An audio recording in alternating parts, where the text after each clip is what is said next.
కనీసం ప్రతిపక్ష హోదా కూడా దక్కించుకోలేని ఈ వైసీపీ పార్టీ, ఈ రాచపీనుగుల పార్టీ, ఈ దిక్కుమాలిన పార్టీ ప్రజలు చీకొట్టినా కూడా ఈరోజు వరదలొచ్చి విజయవాడ తదితర ప్రాంతాలన్నీ నీట మునిగి ప్రజలు అల్లాడుతుంటే, ఇలాంటి సమయంలో చేతనైతే సహాయ చర్యలు చేయాల్సింది పోయి బురద రాజకీయాలు చేయడానికి తెగబడ్డారు. ఇదేనా మీ సంస్కృతి జగన్మోహన్ రెడ్డి?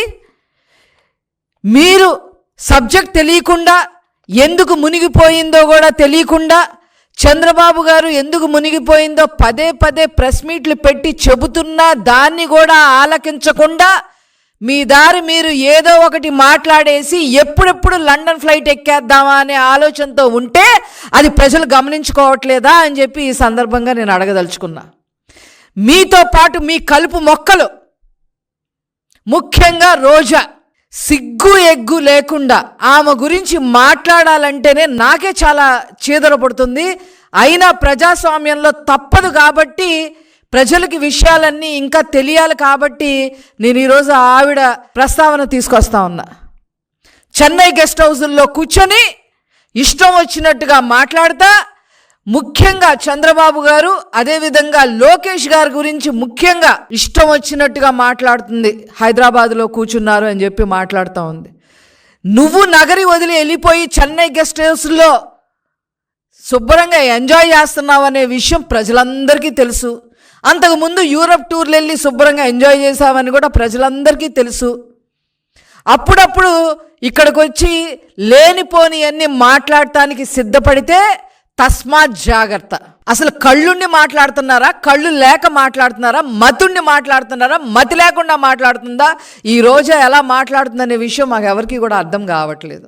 మోకాళ్ళ లోతు నీళ్లు వచ్చి ప్రజలు అల్లాడుతుంటే వాళ్ళ బాధని తన బాధగా చేసుకొని నారా చంద్రబాబు నాయుడు గారు కంటి నిండా కునుకు లేకుండా అహర్నిశలు కష్టపడుతూ ప్రజలకి నేనున్నాను అండగా అని భరోసానిస్తూ వాళ్ళకి తిండి దగ్గర నుంచి, వైద్యం దగ్గర నుంచి, సరుకుల దగ్గర నుంచి, గర్భిణీ స్త్రీలని తరలించడం దగ్గర నుంచి, చిన్న పిల్లల్ని కాపాడటం దగ్గర నుంచి, పునరావాస కేంద్రాలని నిరంతరం పర్యవేక్షణలో ఉంచుతూ అధికారుల్ని అప్రమత్తం చేస్తూ, అట్లాగే నారా లోకేష్ గారు బుడమేరు గండ్లు పూడ్చడానికి విశ్వ ప్రయత్నం చేస్తూ అధికారుల్ని, అదేవిధంగా అక్కడున్న కాంట్రాక్టర్ని, ప్రజల్ని అందరినీ సమన్వయపరుస్తూ మరి 1 నెల 2 నెలల్లో జరగాల్సిన పనులని 2 రోజుల్లోనే పూర్తయ్యే విధంగా యుద్ధ ప్రాతిపదికన మరి నారా లోకేష్ గారు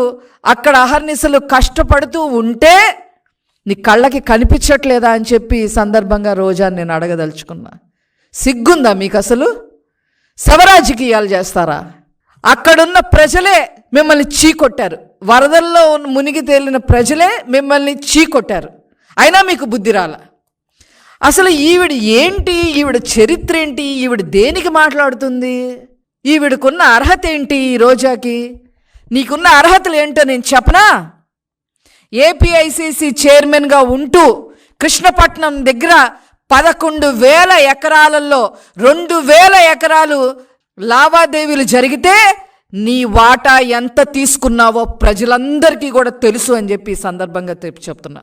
నువ్వు వరద బాధితుల గురించి, ముఖ్యంగా నారా లోకేష్ గారి గురించి మాట్లాడుతుంటే దయ్యాలు వేదాలు వల్లిస్తున్నట్టుగా ఉన్నాయి. అదేవిధంగా జగన్మోహన్ రెడ్డి ఇంటికి కోటవేటు దూరంలో ఎన్ని ఎకరాలు కబ్జా చేశారో, ఆ కబ్జా చేసిన వాటికి మీ బినామీ పేరు, ఒక రెడ్డి గారి పేరు కూడా మాకు తెలుసు. ఆ రెడ్డి గారు ఉండబట్టలేక మీకోసం గెస్ట్ హౌస్లు కడుతున్న విషయమూ మాకు తెలుసు. మీరా నారా లోకేష్ గారి గురించి మాట్లాడేది? అసలు ఏం పని నీకు ఇక్కడ? మంగళగిరి నియోజకవర్గంలో జగన్మోహన్ రెడ్డి గారి ఇంటి పక్కన నూతక్కిలో ఎన్ని ఎకరాలు భూమి దందా చేశావు? అసలు నీకేం పని ఇక్కడ?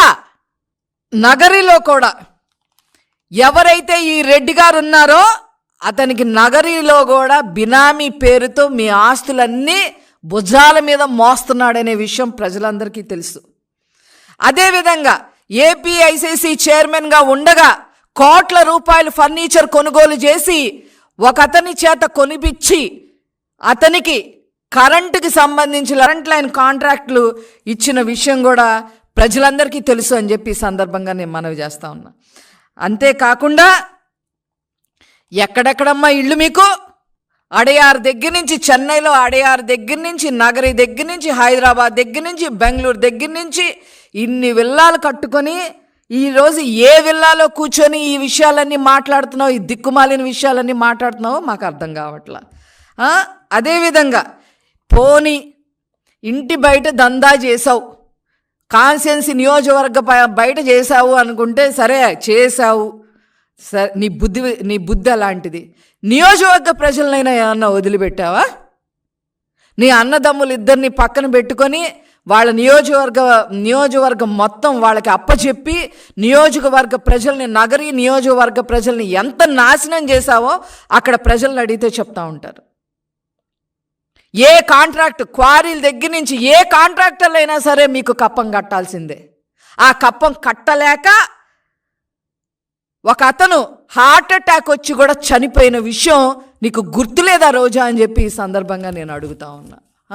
నీకు డబ్బులు ఇవ్వలేక, లంచాలు ఇవ్వలేక, కాంట్రాక్ట్ పనులు చెయ్యలేక హార్ట్ అటాక్ వచ్చి చనిపోయిన వాళ్ళ లిస్టు కూడా మా దగ్గర ఉంది అని చెప్పి ఈ సందర్భంగా నేను తెలియజేస్తా ఉన్నా.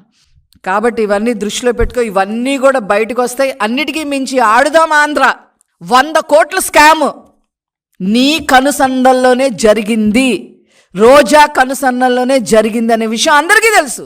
అవన్నీ కూడా నిదానంగా బయటకు వస్తాయి, నీ సంగతి తెలుస్తుంది. చట్ట ప్రకారమే నువ్వు రేపు కటకటాలు లెక్క పెట్టాల్సిన పరిస్థితి వచ్చిద్ది. అప్పుడు మాట్లాడుతూ కానీ, ఏం మాట్లాడుతావు అప్పుడు మాట్లాడుతూ కానీ. ఖబర్దార్ రోజా.